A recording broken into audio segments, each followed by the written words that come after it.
Hi, everyone. I'm Lana Kerr. I am founder and CEO of Lumis Skincare, and I want to thank you so much for stopping by and watching this video. I hope that this will be helpful to you.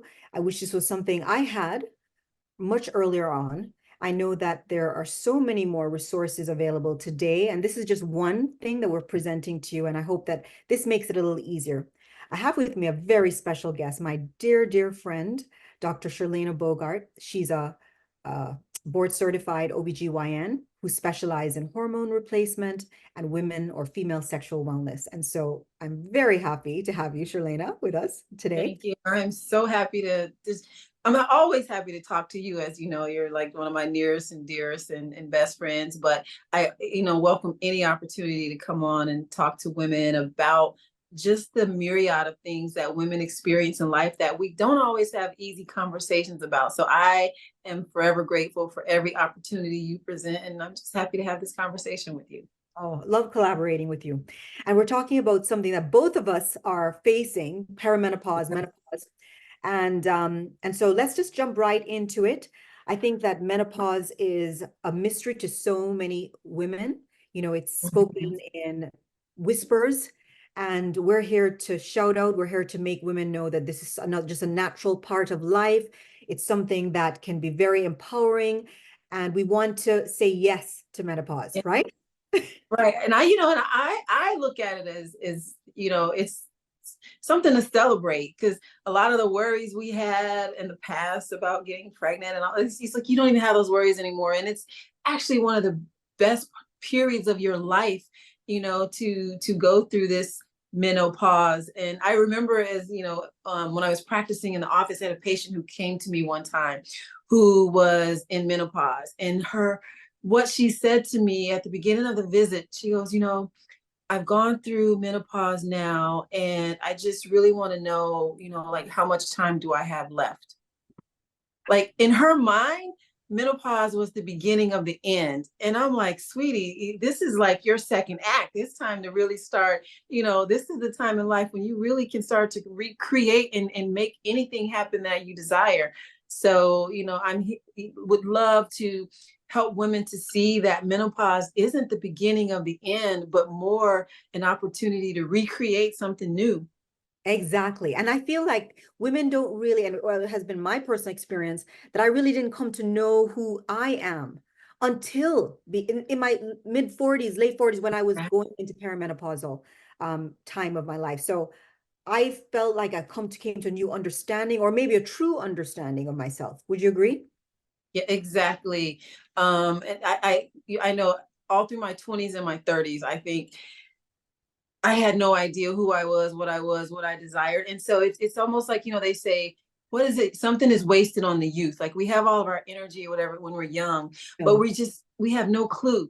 And so now we're at this point where we've had all these experiences. We know who we are, what we want, what makes us happy, what makes us, just feel like we're living. And so I feel like this is just the best time of my life. I'm 52 now. I know we're pretty close in age, and I really feel like I'm really just starting to figure out what makes Shyrlena, not Dr. Bogart, but what makes Shyrlena feel excited about life. And so to me, it's like the best time in my life. Yes, I feel the same way. I feel the same way. So let's start with defining menopause. How would you define it for our audience here today? So clinically, we in the medical world, we define menopause as the cessation of menstrual periods.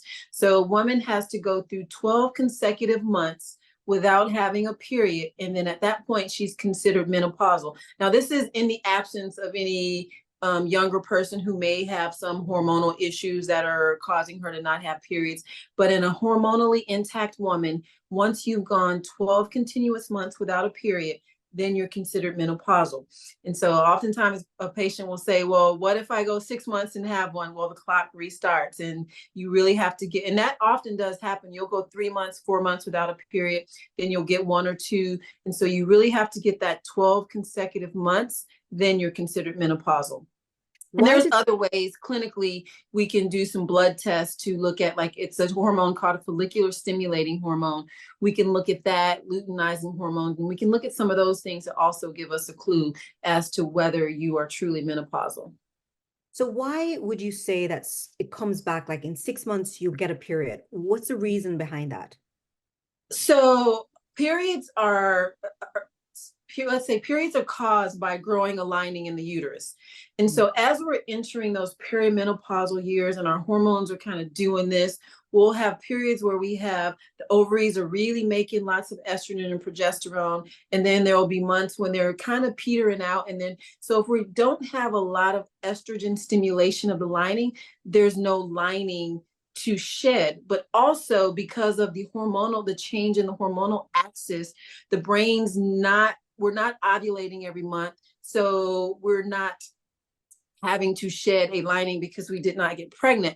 And so there's so many things that once we're regular, like most women will have a 28-day cycle, somewhere between 28 and 35 days. So as we get older, those cycles, that length gets longer and longer and more irregular.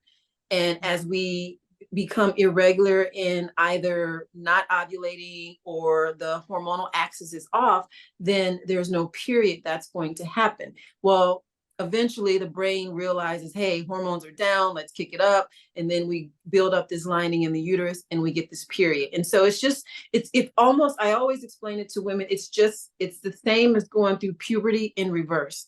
And if you remember when you went through puberty, some girls will get a menstrual cycle and then not get one for another 6 months because the hormonal axis is not mature. And so it's the same thing, just in reverse. Ah, okay, that makes it, I think that makes it very clear. So let's, before we even go into talking about some of the changes that we experience in menopause, I'd like to hear your story. I know that you're going you're perimenopausal, menopausal. Tell us a little bit about you. Well, technically, I'm 52. The average age for menopause is 52 and a half.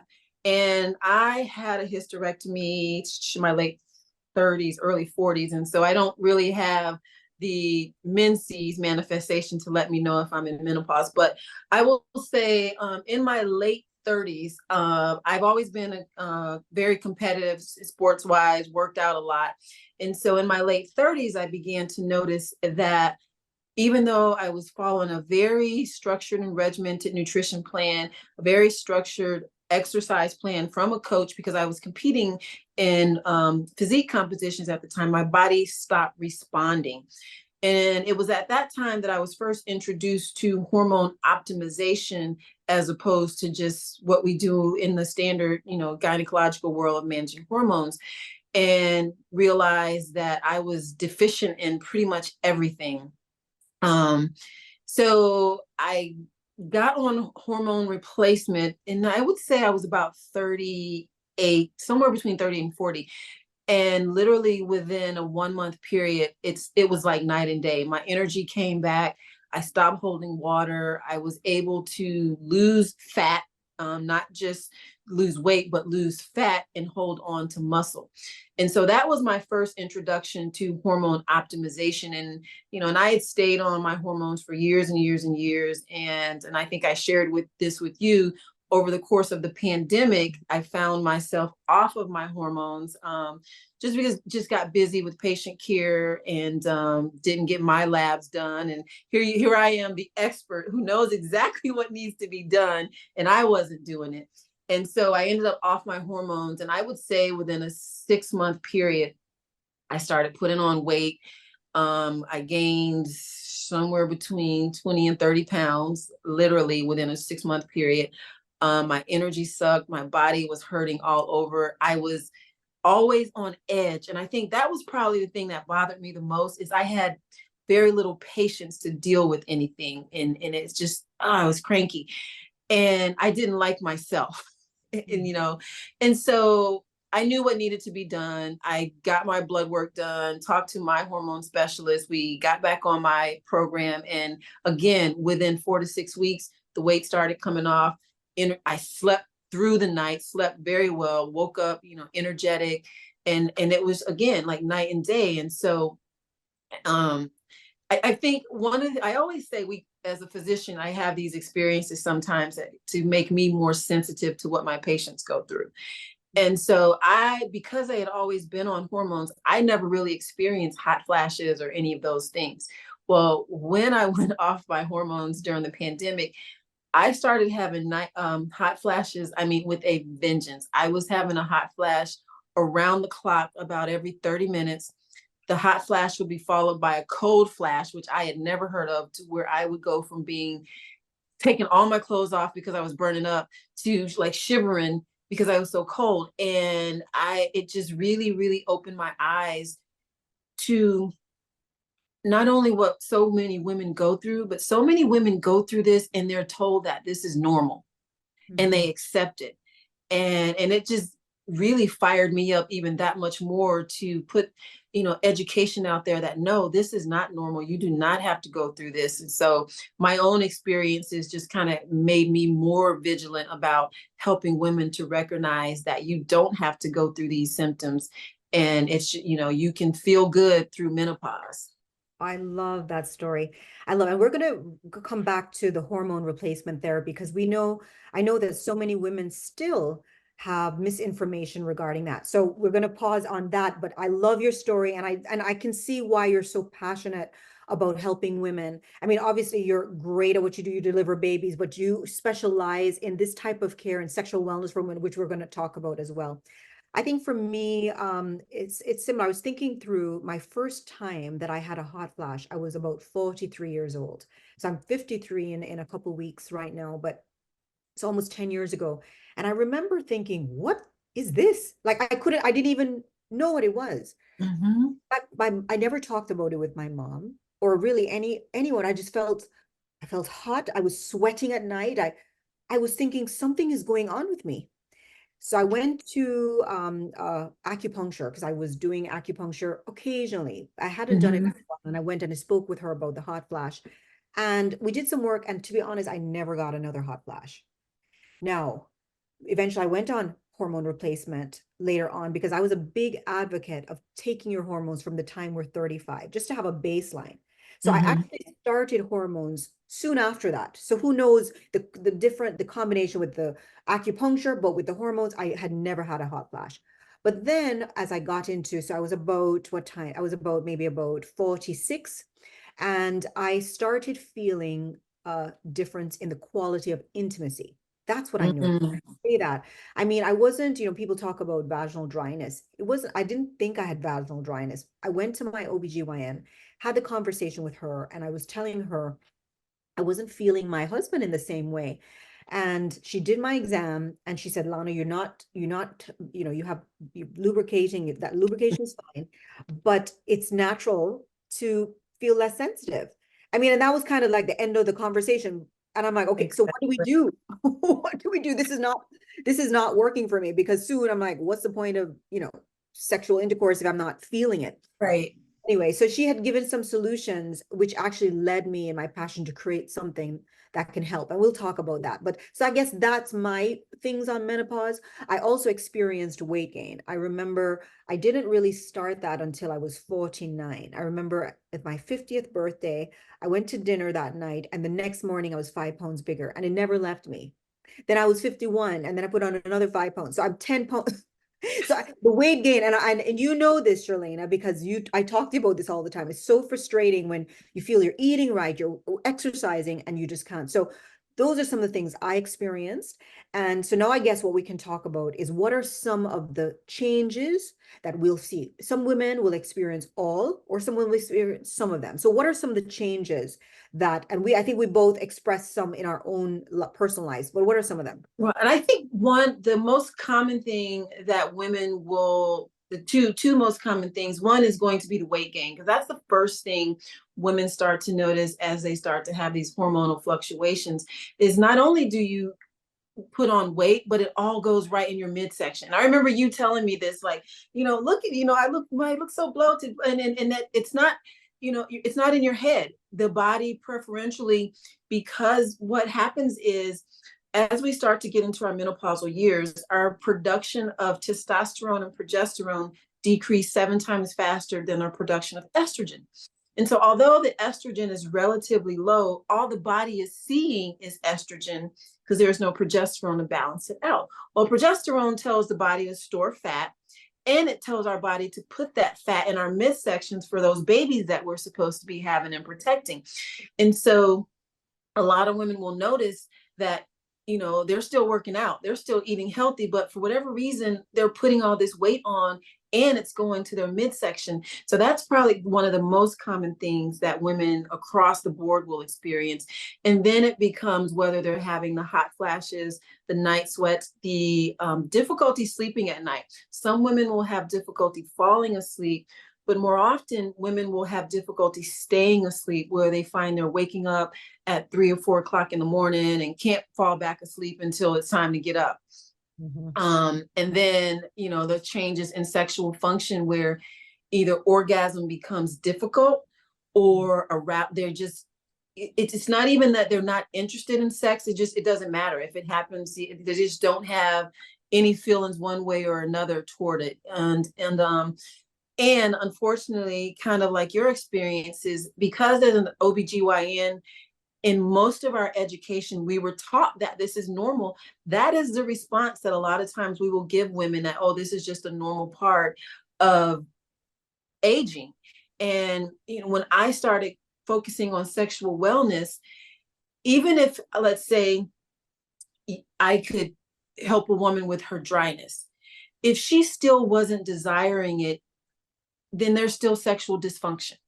If she's not enjoying it the same way, yeah, she's present with her mate, but intimacy is about both partners enjoying and receiving. And so there's still sexual dysfunction. Even if you fix the physical, you still have to focus on the emotional aspects and you know, the arousal. And so that becomes another big issue. And unfortunately, conversation about sexual wellness for women is more difficult than it is for men. And we, even in the medical world, still by and large see sex as a means of procreation for women, and make a conversation about sex and pleasure something taboo for women, when we know that intimacy is a major part of our wellness, of our overall health and wellness. Yeah, exactly. So we discussed, you talked about weight gain, you talked about fluctuations in body temperature, right? You talked about decreased libido. You talked about, what about like, and even the, which can lead to even, you know, dryness. We talked about dry skin, Dry skin. dry skin, but dry vaginal tissue down there. Yes. You know, decreased blood flow, which we examine, we talk about that. What about even stress incontinence? That's another thing. Yes, that's another one of that becomes big, where women find it's the, I leak a little bit when I cough, laugh, or some women will avoid working out sometimes, or, you know, just little things that they used to enjoy so much because of the little leaks with small day-to-day activities. And that is a part of the hormonal changes, that how it affects the vaginal tissue. Wow. Okay, and then so we talked about vulvovaginal dryness, drier skin, painful sex, decrease in blood flow, feelings of laxity in the vagina. That's what I was probably feeling too, where I couldn't feel him. Like, is he in? Is he out? When he coming in? Knock, Oh knock. my God. I know. Also, you know, hair. I think a lot of women, even, you know, they notice hair is getting drier, more brittle, thinner, more hair fall, eyebrows, just your eyebrows getting thinner. These things that we look at them as, you know, small things, but your appearance is a big part of a woman's confidence. And so if she's feeling like, you know, my skin is dry, my eyebrows are thin, my hair is falling out, that affects how she shows up in the world. Exactly. I totally agree. Okay, so now let's talk about some possible solutions. And one of the things you started with, and let's start with that on the bioidentical hormone replacement. Can you first shed some light on, you know, why are people still thinking that that is going to cause breast cancer? It's going to cause, it's going to hurt you in the long run. Talk a little bit about that for us. So by and large, there was a big study that was done, I believe, back in the 70s, the big WHI study, Women's Health Initiative, and the purpose of that study was to examine the effects of hormone replacement. And the outcome that they said was that hormone replacement does increase a woman's chance of breast cancer. The problem with that study, there are lots and lots of flaws, but the main issue with that study was, number one, the women who were included in the study were women who were already postmenopausal, who already had cardiovascular disease issues, but more importantly, they used synthetic hormones when they did that study. And so there were lots and lots of flaws with that study, but the end result is they came out, they said that hormones cause cancer, women shouldn't use cancer. So that became the basis of what gynecologists are taught in their educational studies, is that you should put women on the lowest dose of hormones for the shortest amount of time and then get them off. Where now, years and years later, where we've got more and more studies, we understand that hormones are beneficial to women.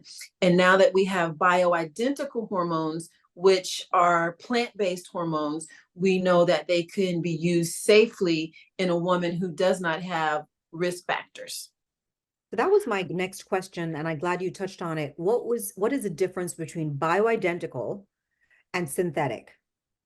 So synthetic hormones are just that. They're hormones that are manufactured by a company. So a lot of them, they can use a base like horse urine to get the estrogen, but then they are chemically, what's the word I want to say? But they're formulated. So they are synthetically altered to mimic what a hormone does in the body. So they are synthetic hormones that fit into the receptors in the body, and they can produce some of the positive aspects of the hormone.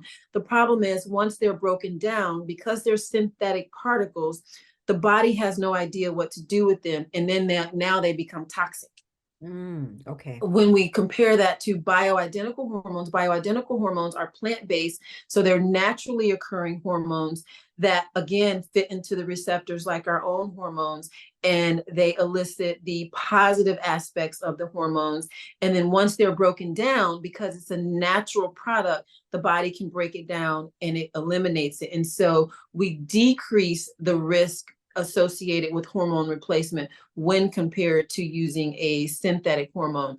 And the other thing I want to touch on is, when we're using synthetic hormones, though they're much like prescription medications, meaning they have a recommended dose based on a study of thousands of women. This is the recommended dose. It has nothing to do with you as an individual. Comparing that to bioidentical hormones, we do a panel that looks at all of your hormones, your sex hormones, your thyroid, cortisol, and then we come up with a replacement regimen that is specific to your levels to bring all of your hormones back to optimal levels. And so my dose may look nothing like your dose. I may not have the exact same replacements that you have, because we are individuals. And so my regimen should not look like your regimen, because we're not the same. Yes, exactly.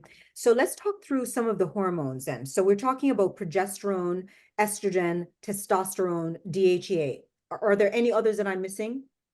Those are our main sex hormones. And then, as you know, thyroid is a really big one for women. Cortisol is always going to be big. But the main sex hormones are going to be estrogen, testosterone, progesterone, and DHEA. Now, would it be fair to say that a woman, I know you mentioned all of us are different, but we would need some of each of these to be balanced? Or would you say that some women may not need one or two of those sex hormones? Like, talk us through with what would we be looking at as a gateway? By and large, when a woman goes through menopause, so we're not talking perimenopausal anymore, we're completely done. Typically, a woman will need all of those replaced, because the ovaries themselves are not making that much. The caveat is, we have estrogen exposures from so many different things in our diet, some of the products that we use. And so our estrogen levels sometimes won't be low compared to some of the other hormones, and we may not need as much. But by and large, a woman who's menopausal is going to need some combination, usually, of progesterone, estrogen, and testosterone, and maybe DHEA, depending on, what's going on with some of her other hormones. What is the delivery mechanism that most often is the way that they're going to be absorbed into the body? That's a common question I get. What's the best way to get hormone replacement? So you have to think about your lifestyle, number one, and then number two, what you're most likely to use. So I personally, my least favorite to use is anything that's oral, because anything that's oral has to go through the digestive system, which can affect how much of the replacement is actually available for the body, depending on the health of a person's digestion system. So that's going to be my least favorite. But again, some patients prefer that. The other options are going to be creams and gels, suppositories, injections, and pellets. And so when looking at those, you want to look at your lifestyle. If you're someone who travels a lot, then you may want to have, say, a once weekly testosterone, which would be an injection. Or if you're someone who, you work late nights and your schedule's all over, it may not be convenient for you to use a suppository every night. So you have to kind of look at what your lifestyle is and what's going to work best for your lifestyle, but also, again, what you're actually going to use. Creams are excellent. And one of the things I like best about creams is that I can put more than one hormone in one cream. So as creams usually come in a syringe, and you can put estrogen and progesterone and testosterone in one syringe. And so that becomes convenient for some women. Instead of having to do an injection, a cream, a pill, all these different things, you can make one cream. And so it kind of just depends on the woman's preference and her lifestyle. But we have options is the key there, is that we do have options, and there is no one way is the best way. Are there any contraindications that you see when you're taking these various different hormones? So in general, it's just like taking synthetic hormones. A woman who has increased risk of breast cancers, let's say you are a BRCA gene carrier, or someone who's had cancers before, then those women we're going to want to be careful. Women who have blood dyscrasias where they have like MTHFR, but if they have diseases that cause them to coagulate their blood, we're going to be careful in those women. And also women who have already, if you're more than 1 year postmenopausal, depending on your health, sometimes in that first year when you start hormone replacement, any hormone replacement, if you have pre-existing cardiovascular disease, you do have an increased risk of stroke that first year, because you may have calcifications in your blood vessels that once we begin to help those blood vessels to loosen, those calcifications can dislodge. And so, and smokers, women who smoke, I typically don't like anyone who's smoking. I'm usually not going to put you on hormone replacement, again, because you have an increased risk of getting blood clots and stroke. So women who have pre-existing higher risk of cancers, existing or history of cancers, clotting disorders, or smokers. And then you have to kind of, like I said, be a little bit careful with those who have pre-existing cardiovascular disease. So then it sounds like this is something that women should really start thinking about early, like in Yeah. perimenopausal, when they start seeing, which is generally, as you're saying, going 30s, 40s. That's why I've always thought 35 would be a great time to kind of start looking at that. And but I was speaking with another hormone specialist in a podcast recently, and she was saying women from the age of 25 should start. Yeah, and if you look at especially here in the US, because our food system, our environmental exposures, medications, we have hormonal imbalances that start early. So many younger women are having menstrual irregularities that are secondary to hormonal imbalances in their 20s. And so it becomes imperative, even at that young age, to start correcting these imbalances, because this is one thing a lot of times we kind of glaze over. 1 in 3 women in the US die of cardiovascular disease. So 30% of women, 33% of women will die of some manifestation of cardiovascular disease. And a lot of that has to do with inflammation, which has to do with hormonal imbalances.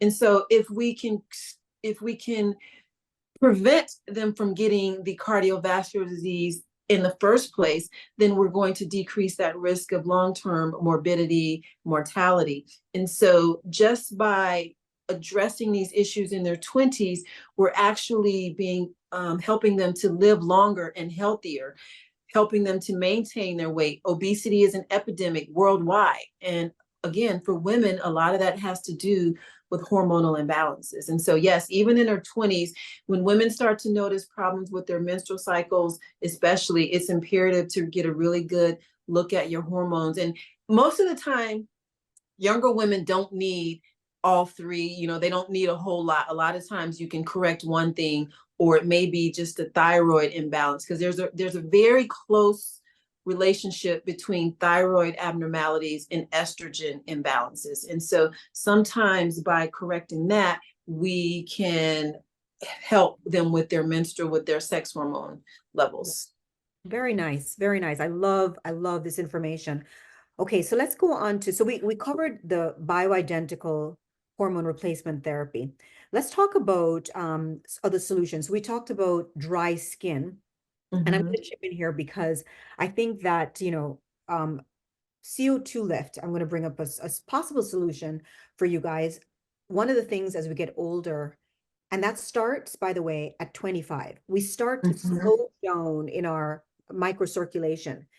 Our skin starts to get thinner. In fact, if you look with a microscope at a 25-year-old, their skin looks flawless. What happens is that you may see fine lines. Now, those lines, if they're untreated, will get deeper, and that's how wrinkles start. So one of my favorite sayings is, we don't get old, we dry up. Because our skin loses ability to hold water. So we're born this beautiful grape, and then we turn into this raisin all over. Fortunately, we have the technology that keeps us smooth like a grape, full of water, just youthful, plump looking. So one of the technology, and there's tons of things out there, but I think what needs to be addressed is hydration. You need to address hydration for the skin. And I mean, it sounds self-serving, but the CO2 lift really has been one of the most effective ways to increase hydration. You increase hydration 117% after one application. So think of like drinking a tall glass of water in your skin. I was watching a report from one of the hospitals in Tampa. I forget the dermatology clinic that's there. And basically, they were able to take 10 years when they looked inside of a Vizia and looked at their use a CO2 lift, and they were able to take 10 years off their skin after only 3 applications. Wow. So think about that as a solution, and it's not something you have to do every day. Once a series is done, 6 over 6, which you want to try and do it within a month, you're going to find, and what we've clinically shown is that elasticity increases 26%, and then hydration increases, and then you basically maintain that with monthly treatments. So that is a possible solution. And then, of course, skincare is important. One of the things that I think we've noticed in other cultures, like, for instance, in a lot of Asian cultures, that, they look young for a very long time. One of the reasons is that they start around 15 years old. They start their skincare regimen at 15. And Shirley, I don't know about you, but I know that growing up in Jamaica, we never even, I was abused the sun. My skin, I don't even know about sunblock. Like, sunblock? Right. I just started using sunblock regularly within the, I don't know, last 2 to 3 years. And I will tell you, my daughter, who is 29, who has the advantage of all of this information, knowing you, she's all about, in her 20s, having a skincare regimen. And she uses CO2 lift on a monthly basis because we live in Cancun, where it's hot. And although it's water's around, she noticed that once we moved there, her skin was dry all the time, and she was, she's never had acne or anything. And she started having little pimples. And so she's, in addition to her facial monthly routine, once a month she uses CO2 lift, and she notices that it does tend to hydrate her skin better. Yeah. And then elasticity, which is that bounce back, which is what you want. Mhm. That is what there's really nothing on the market that brings that level of elasticity to the skin. Double digit, 26%. So really consider that for, and start younger. So we're talking about, this is about menopause and saying yes to menopause, but certainly as we talked about with bioidenticals, the same thing holds true. We want to start before we're actually in it, or we want to start considering it. And with skincare, it's no different. It's So we're like Kim Kardashian, how she back in the day when people were like, why would she get Botox so young? And I've heard multiple dermatologists say this, it's better to get Botox before you need it. Then number one, you need less over the course of your life, but you never develop those wrinkles because you know, paralyze those muscles, so to say. And so it's the same thing. We want to stay preventative and maintain the health of our skin everywhere, up here and down there, because then you don't run into these issues that then you need more treatment in order to get back to baseline. And so it is having a preventative program starting, in your 20s, 30s, especially those after you have, childbearing is very important time to start thinking about, your health of your everything, I say, because it's nothing's the same after having babies. definitely not. Definitely not. And I had them later in life, but that's another topic too. We can cover at another time. But okay, so we talked about bioidenticals, we talked about our skin getting drier. Let's talk about a vulva moisturizer, because we Mhm. think about, we think about this, taking care of, again, the skin on our face, our neck. One of the things I would say to women, think about your neck and your hands, because those two places really give away age. And if you want to go into menopause and onward, feeling good, you want to feel good in your skin, start considering taking care of that area. But vulva moisturizers, I mean, we're not even talking about vaginal yet. We're talking about just on the vulva. Let's talk a little bit about that, Shyrlena. What I mean, because I've noticed it myself. I personally use the Glow facial oil that I use on my face. Mhm. Leave it down there. It's just it's just it makes that area feel supple. Like I Well, noticed. Go ahead. and what we sometimes don't recognize is that sensitivity in the vulva is a part of sexual function. It is. And so just like you get lax skin here and on your hand, you get lax skin down there that becomes less sensitive. It becomes less supple and plump.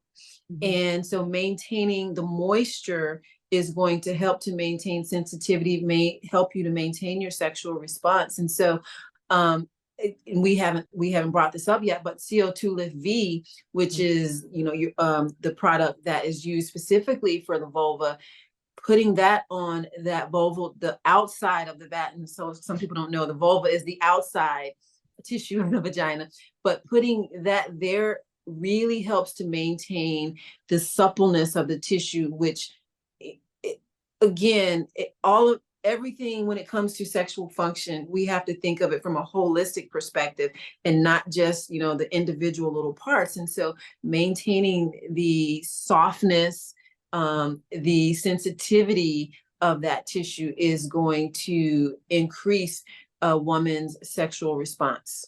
Yes. And I like that we talked a little bit about pleasure earlier, because the vulva also contains the clitoris, which, that is like that's all erectile tissue.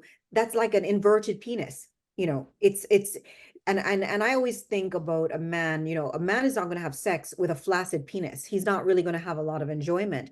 And yet a lot of women, we have sex with a flaccid clitoris because that whole tissue needs to get engorged. And Yes. that's blood flow. So blood flow is very important to keep our clitoris healthy and functioning optimally. And one of the Mhm. best ways to do it is with the CO2 Lift V, because it's the CO2 Lift technology is able to close a non-healing diabetic ulcer in as little as 8 days. And what is the problem with diabetics? It's circulation. It's It's blood. circulation and blood flow. That's why they can't. So think if with 4 applications of CO2 Lift V, we can close a non-healing wound in as little as 8 days. We've done clinicals, larger clinicals, and all of their ulcers closed within a month.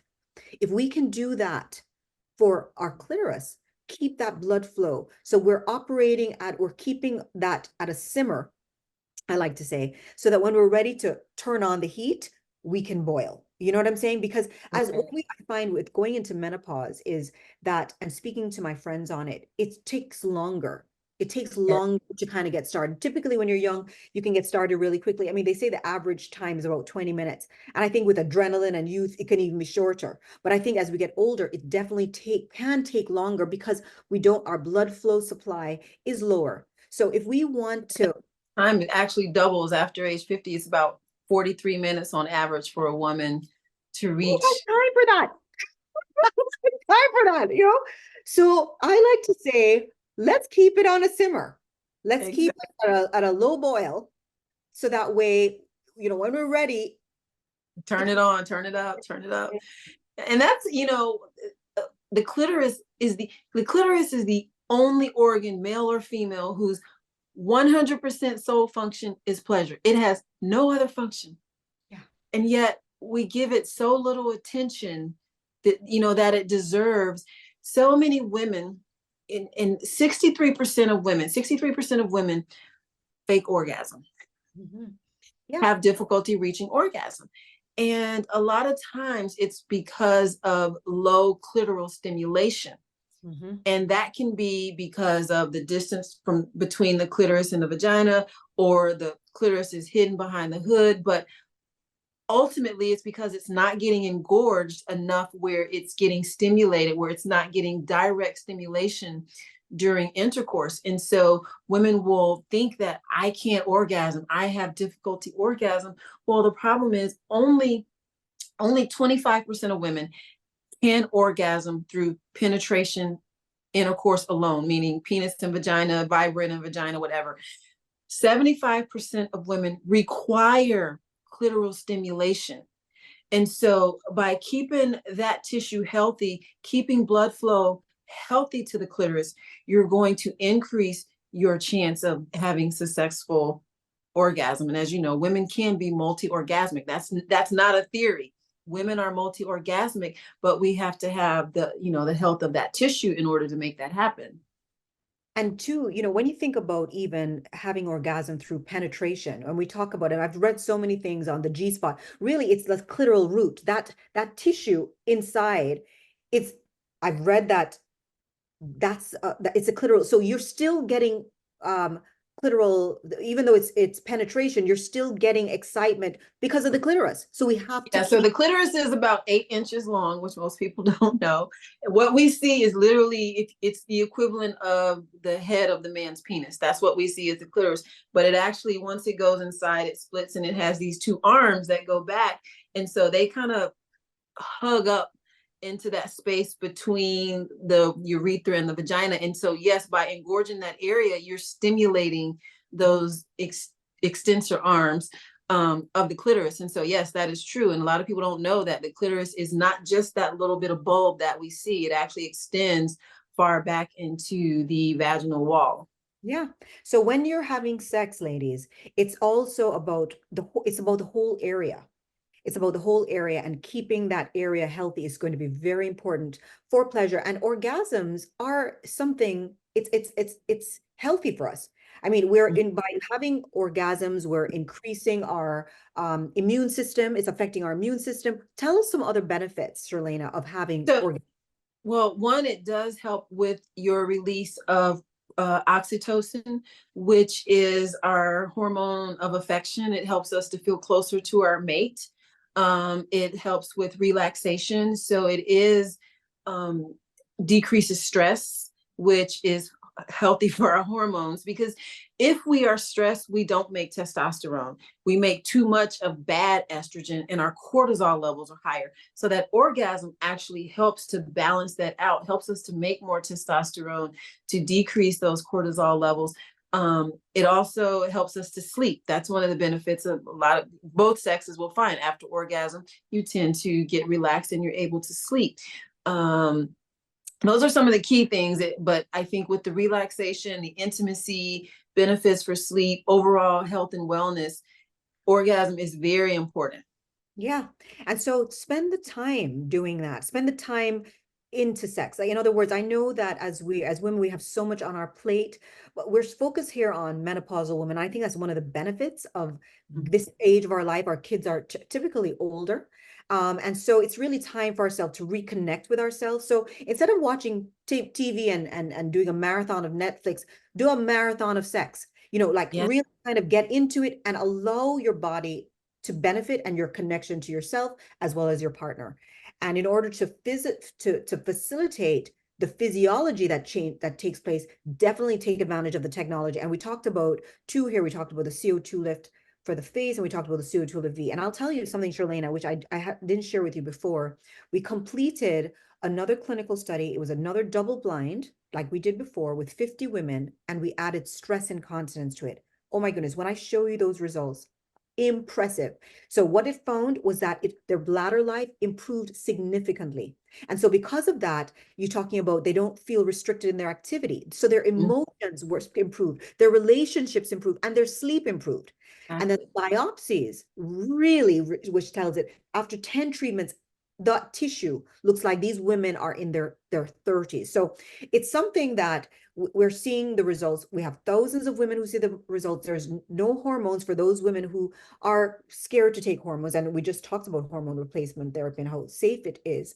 But even for those women who are concerned, it's hormone free. But at the same time, it's going to help to put that there so that you actually can feel better as we get older in that area. Yeah. Right. And I will say, add this. I personally, use the product, and because I work out a lot, I lift heavy weights, and I had noticed, like I always say, I don't wear white pants on leg day for a reason. And but now that I'm regularly using the CO2 Live V, not only has the urge incontinence improved, but I mean the stress incontinence, but the urge. So sometimes we're feeling like I gotta go, and that isn't even there anymore. And so as you said, like I wear whatever color I want to wear on leg day now, white, pink, whatever, because that issue is no longer a problem for me. But also the benefits, not having any issues with dryness. And I've never been one who have had to deal much with urinary tract infections, but I do know that in patients who've utilized CO2 Live V, that they've noticed fewer urinary tract infections when they've gone on it and stayed on it, with maintenance doses. And so it does overall improve the health of both the vagina and the urinary system. And so for so many women, these are issues that are they just deal with them repetitively, vaginal infections. This helps to restore a healthy biome in the vagina. And so you're having decreased vaginal infections, the bacterial vaginosis and yeast infections, when you improve oxygenation to that tissue, which is what CO2 Lift does, is it improves healthy oxygen to the tissue so that it functions the way that it did optimally, as it did when we were in our 20s, Yes. for most Amen. of us. Amen. So I'm gonna make sure we took care of everything. So we talked about weight gain. So weight gain, we talked about fluctuation in temperature. Those hormones can be a solution for Yeah, most women.